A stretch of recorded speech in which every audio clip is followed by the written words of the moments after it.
Hey, everybody. This is Kelly Nielsen with Grace for Living After Loss. And on this channel, we discuss all things related to grief. What does it look like? What does it feel like? But most importantly, we share tips, tools, and resources for how to move through grief and get back to living a life that you love. On today's episode, we're going to be exploring the difference between wallowing and processing. What does it look like to wallow in your grief? And what are the effects of that?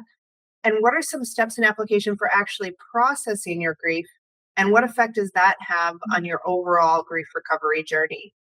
I think a lot of times people can be doing one or the other and not really realizing what the difference is. So today we want to unpack that for you to make sure you don't fall into the wallowing trap and delay your healing and recovery. So first, let's talk by what is wallowing. Obviously, when you go through grief and loss, there's a tremendous amount of heaviness and sadness and legitimate sad feelings that you do need to feel and process. So at what point does it become wallowing? Well, I actually looked up the definition of wallowing, and it says that wallowing is prolonged dwelling on pain without constructive action. I think that is such a huge piece. When we wallow, we're sitting in the pain, we're feeling the pain, we're maybe expressing the pain, but we're not taking any constructive action. We're just simply sitting in it. And from a neurological standpoint, what I've learned is that every thought that we think is rewiring our minds. Our mind is always being rewired. It's either fortifying pathways or you're creating new pathways based on the thoughts that you think. So that's where the problem lies with wallowing. If we think about our pain and we just leave it there, if we don't take any constructive action and all we're meditating on is the pain and how much it hurts, and we just sit in that place over and over again, we're actually creating neural pathways for pain in our mind, which change the chemicals that are released in our body, which change our ability or inability to react to things going forward. So it's this vicious cycle that we can create when we're wallowing, when we're just sitting with the pain and not doing anything about it. So what does processing look like? So processing would be acknowledging the pain, but then taking action, taking steps to move through it and taking steps in order to move forward. Before we jump into processing, though, we want to talk a little bit more about what wallowing might look like. So, of course, you're sad, you're sitting with your feelings. How do you know if you've tipped over into the place of wallowing? If you find yourself having excessive self-pity, if a lot of your thoughts and feelings are, no one understands, this is so hard for me, I'll never recover from this. If a lot of the bent that you have is that this is insurmountable and that no one on the planet understands your pain, that your pain is unique or different and you have your own flavor of pain that no one can understand and you'll never recover. Those are signs that you've actually transitioned into wallowing. Also, if you're isolating, if you have extreme isolation. Now, isolating happens naturally, unfortunately, a lot of times in grief recovery, because a lot of the people around us honestly just don't understand what we're going through. So we do end up having a little bit of isolation that happens as a natural consequence of the people around you just simply not understanding what you're going through. But what I want to caution against and the sign to look for is when you're isolating and you're severely isolated, if you find yourself unable or unwilling to talk to anyone for long stretches of time. Again, if you feel like no one on the planet understands your pain and you just need to sit in it by yourself, that could be a sign that you've moved into wallowing and you're actually fortifying the path that's going to keep you stuck in that place of pain. So that's a warning sign. That's a sign to be on the lookout for. And then lastly, you could be sitting in a place of wallowing if you're just avoiding any sort of healing work or activities. If there are suggestions and opportunities for you to embrace recovery, embrace the processing side, if you are just avoiding that at all costs, that's a sign that you've slipped into that place of wallowing. And again, we just want to guard against that because when you do that, you're just making the path back to recovery that much longer and that much harder. Now, I do want to say that I empathize and I feel I have been in that place of deep, deep pain. So we're not at all talking about minimizing or ignoring or stuffing the very real pain that we're going through. What is important is what we do with the pain, right? So we don't want to stuff and ignore it. That creates a whole different set of problems that we can talk about in a different video. But we also don't want to just sit and meditate on the pain.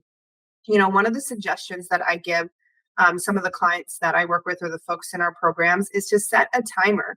It's really important for you to discipline yourself and your mind, to train your mind that it's okay to feel and express those feelings, but not for hours on end or not for days at a time, especially the further out you get in your grief recovery.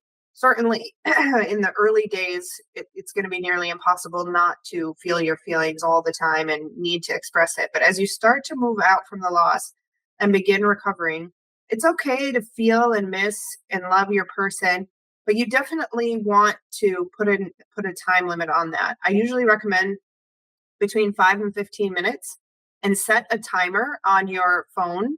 So sit and feel the feelings, acknowledge the loss.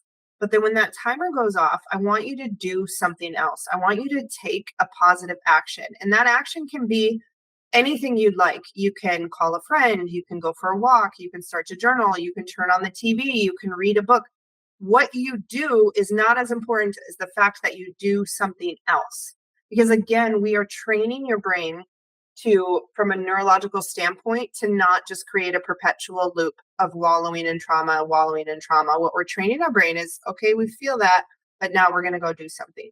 We feel that, but now we're going to go do something to help process it, whether it be talk to someone or journal or go for a walk. Like I said, we're creating different circuitry.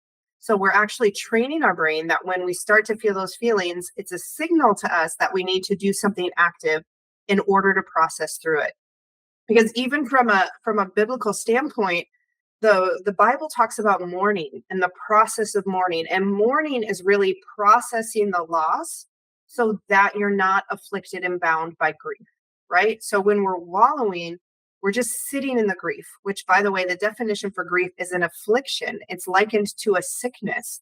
Grief is not meant to be something that we entertain or sit with or certainly carry forward for us for the rest of our lives.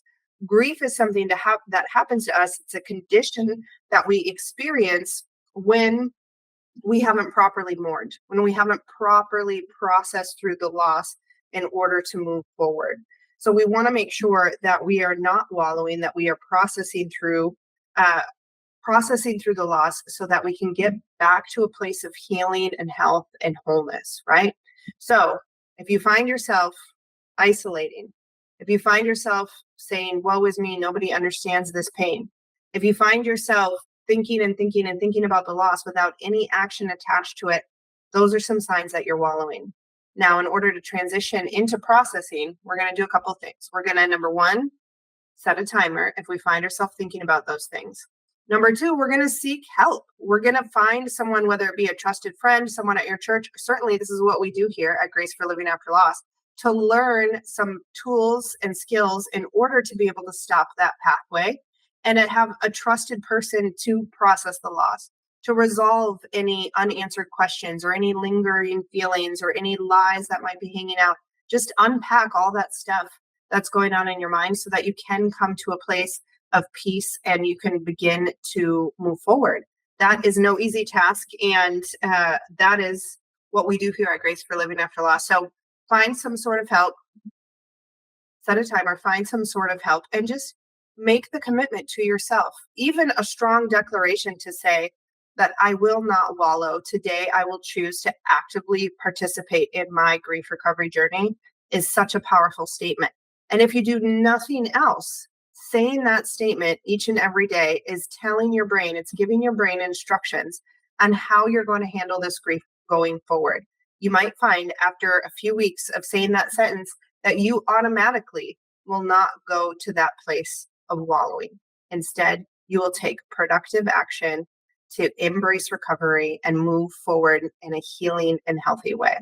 So I hope this video has helped you. I hope whether you find yourself on the wallowing side or the processing side, that you take some positive actions today to further yourself in your grief recovery journey.